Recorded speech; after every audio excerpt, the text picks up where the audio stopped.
Rules talk about ruling a member out of order and silencing their voices, but my question is, where in the rules can we find a process to hold the speaker out of order when he misapplies the rules to members? Where in these rules can we rule the speaker out of order when he shuts off members' microphones so they have to bring a megaphone to the House floor? Where in these rules can we hold the speaker accountable when he pushes members to the back so we have to walk up to the front of the well? Where in these rules can we hold the speaker accountable for abusing constitutional rights? I wasn't finished talking. Sorry, sir, you were out of order.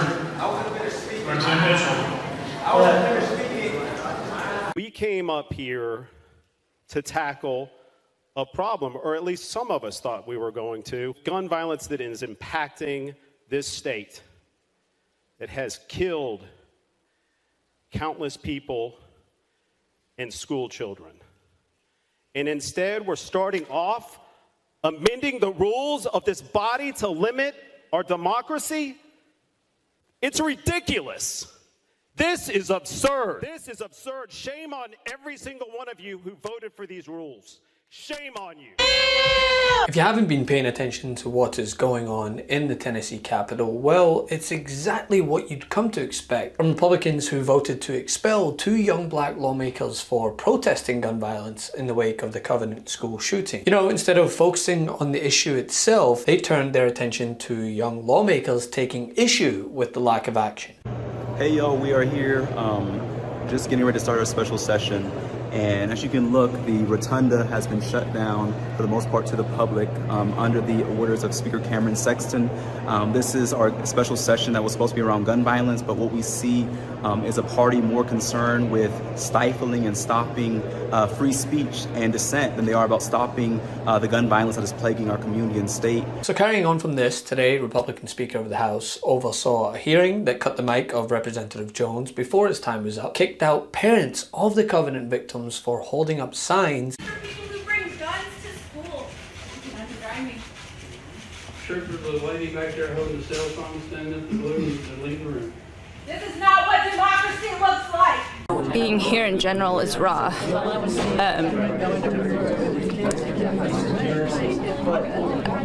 I don't think these people get what this means. We're here for 6 people that were killed at our school. We're just trying to do something. And it's hard to be here. It's overwhelming.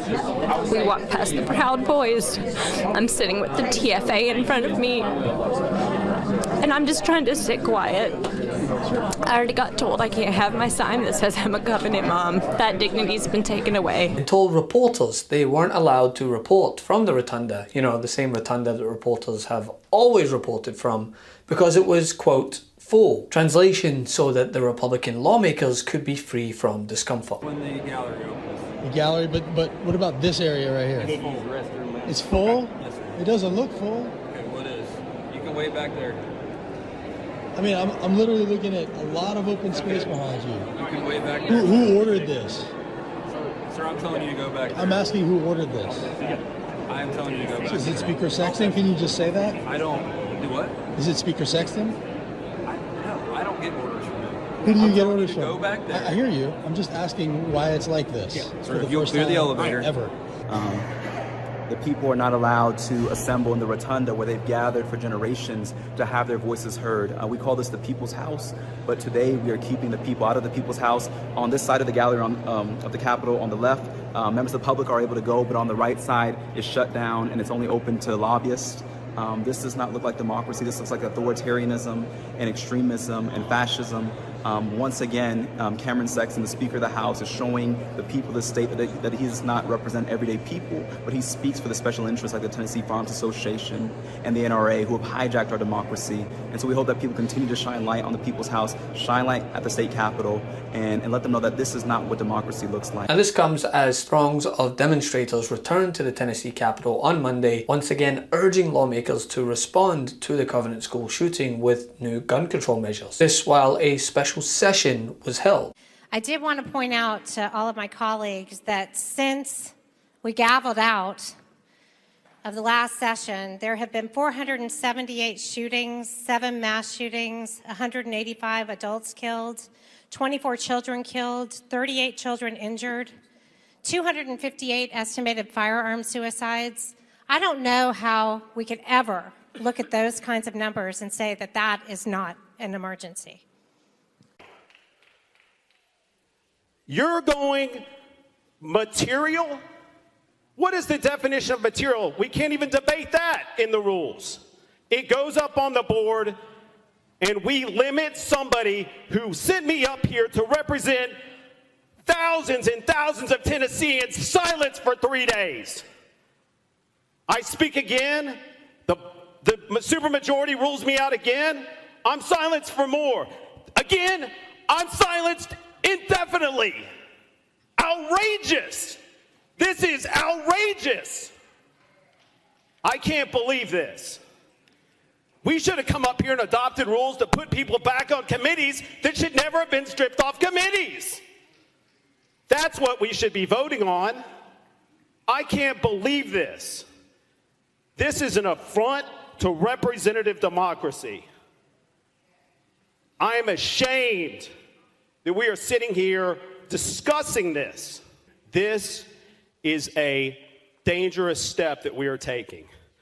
I thought it was a dangerous step the minute I pulled in the garage and I saw the halls of this chamber with more people with batons than people that were here to speak the truth and fight for justice. We've limited the people that can come up here and be in the gallery. We've given this side, I see chairs up there, yet the people are being kept outside. They can't come in. We have a press box for the press.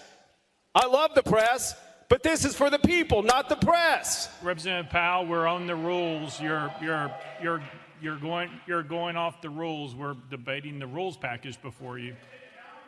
If you want to get back to the rules, that'd be great, Representative Powell. I'm discussing the rules. This is the problem with the rules. Representative Powell, no, you weren't addressing the rules. You need to stay on the rules, please, Representative Powell. Mr. Speaker, I'm talking about the rules. The problem is, again, you are making the interpretation that I am off the rules. I think I am well on the rules.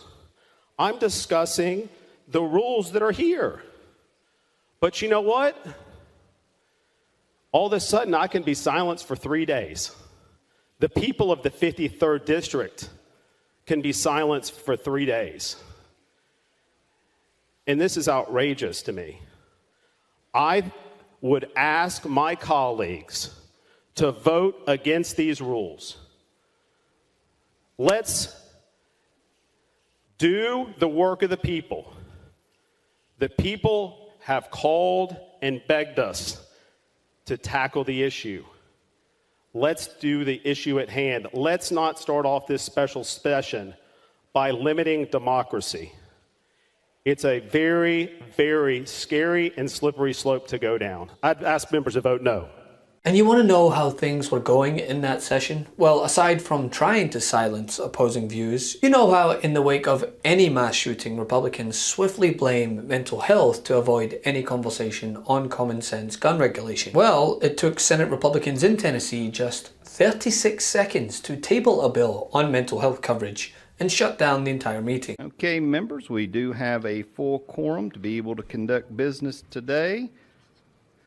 Chairman Watson, you're recognized. Yeah, thank you, Mr. Chairman. Mr. Chairman, get the day started. Mr. Chairman, I move we lay on the table the bill scheduled for today's calendar. That is a proper motion. Is there a second? Second. There is a second on that. Those in favor of the motion say aye. Aye. Opposed, like sign.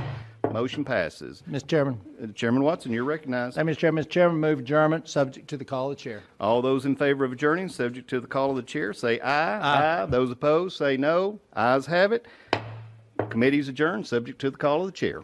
The actions of the Republicans in Tennessee has sparked outrage from those leading the charge to demand change. None more so than Representative Justin Jones himself, who is no stranger to the relentless attempts coming from across the aisle to silence him, but yet continues to fight. This legislation would expand the offense of reckless endangerment to include failing to lock, secure, or otherwise securely store a gun and ammunition for the firearm that results in a child under age 13 gaining possession of the weapon and using it to commit an act of mass violence. This bill is about accountability and will have no impact whatsoever on responsible gun owners who understand that the most important responsibility a gun owner has is to keep guns out of the hands of unauthorized users, especially children. Nothing in this bill mandates how guns are to be stored. It does, however, create consequences if an adult gun owner's irresponsible choice to leave an unsecured gun accessible to a child under 13 results in the child committing an act of mass violence with a gun that injures or kills the child and another. Every gun that ends up in a child's hand must first pass through the hand of an adult. Again, this is about accountability. I hope that this committee will do what we were sent here to do by the people of Tennessee, to protect our communities, to protect kids and not guns. I know how the vote's going to go, so I'll just say this. Whatever you do, I hope that you know that every day we come up here and fight for common sense gun laws.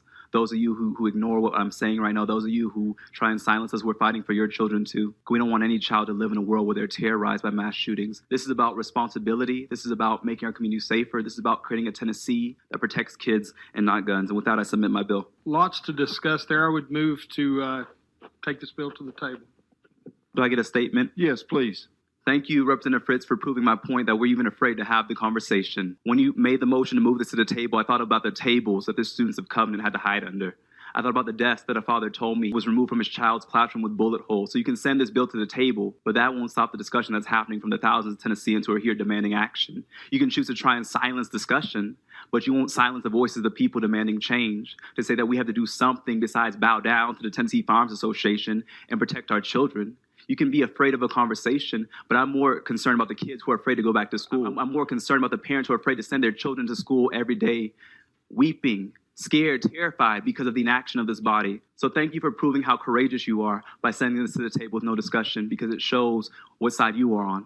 And history will not judge you kindly. I hope that the children of the state, the parents who came here today, will see what is happening in this building and will usher in a new era of Tennessee. I hope that the children who went to school today, whose parents were up here weeping and mourning, I hope that they see the cowardice of people who choose to silence discussion of duly elected members because they don't have adequate answers, they don't have reasonable deliberation, but that you once again make the point that this is a farce of democracy and a farce of the democratic process. So thank you, Representative Fritz, for showing how courageous you are. But every day I'll come up here and fight for the children of Tennessee, including your children and grandchildren too, my friend.